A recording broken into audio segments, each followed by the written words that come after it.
4 ოქტომბრის აქციაზე ვისი ინიციატივით მოხდა და კონკრეტულად ვისი იდეა იყო პრეზიდენტის სასახლესთან მივარდნა, იქ ღობეების გადანგრევა და შეჭრის მცდელობა.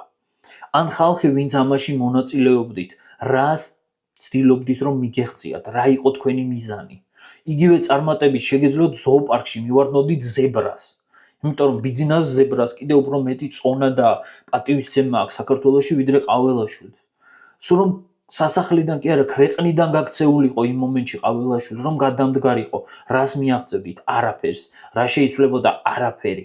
მაშინ როცა ის ხალხი რეალურად ვის ხელშიც არის ძალაუფლება და ვინც რაღაცას წვეთს საქართველოში დღეს, რეალურად ქართული ოცნების ოფისთან ზეიმობდა გამარჯვებას და ამ ზეიმში ხელი არავინ შეუშალა და მივარდა პრეზიდენტის სასახლესთან, მოაწყვეს რაღაც უაზრო ვანდალიზმის აქტი ქვია, ეს აღარ იყო უკვე პროტესტი, რითაც ქართულ ოცნებას მიზეზიც მიეცა და ხელებიც აეხსნა რომ გამოიყენებინა ძალა და დაეშალა აქცია.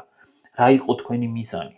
რომ გაიძახით არ გჭირდება ლიდერი, იქ ნაცები არავინ დაგვიძახონ, იქ ის არავინ დაგვიძახოთ, აი თუ არ გჭირდებათ ლიდერი, აი თუ არ გჭირდებათ ის, ვინც პოლიტიკურ პროცესებს მართავს, გაურკვეველი წარმოების და წარმოშობის ადამიანები რომ გამოდიოდნენ სცენაზე და უაზრობებს ყვიროდნენ.